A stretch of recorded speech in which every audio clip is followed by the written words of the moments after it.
Ladies and gentlemen, Tactical Advance here, and welcome to a flight test today. We're taking a look at the Glaive. Now, in the previous video, I'll leave a link in the description below, we did this sort of walk round and took a look at it from sort of the hangar point of view. And now we're going to take first of all, in the first part of the videos, take a look at some of the animations for landing, acceleration and so on. So, I'm just going to show you the landing animation here. Also, I like these sound effects. I like this sort of, the voice. Pretty cool, isn't it? It's got the wings that fold out and you can actually see the legs coming down as well. There we go, I'm going to do it a few times, spam it a bit, try and change the angle a little bit. You can actually see them little fingers as well, they'll flip out when it goes, I'll do it one more time. You see the little fingers on the end of the wings there. They sort of fold up.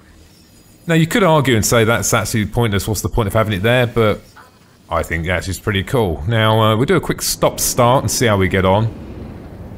Right at the top speed and then stop, it's pretty good actually.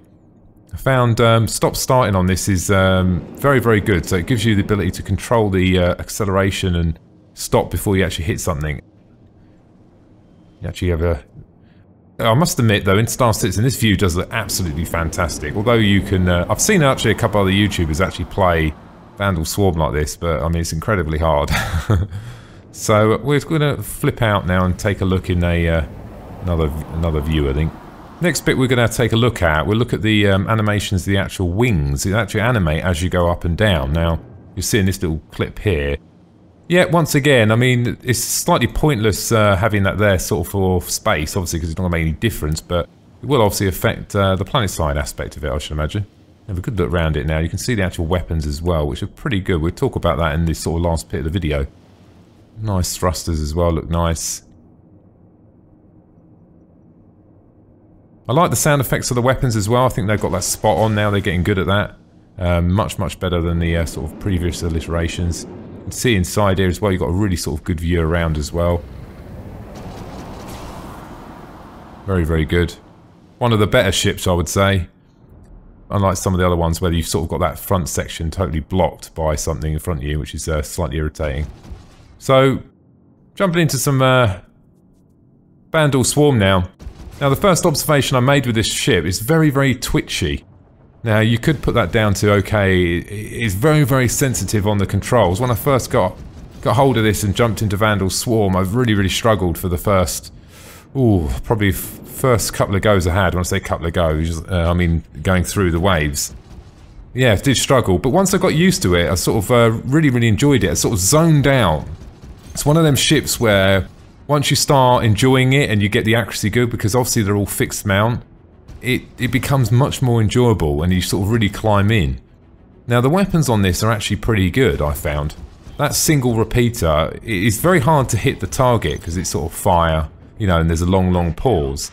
But saying that, when it does actually connect, it does do a lot of damage. So there's a definite advantage with that, there's no doubt about it, but you've really got to time that fire.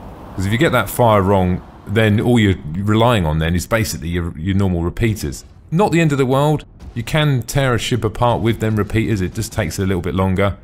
One of the other little tips as well, I would use match speed, because one of the sort of common mistakes you can make when you're playing Vandal Swarm is actually flying up behind the target and actually flying past it. So if you do match speed, or you can control the speed.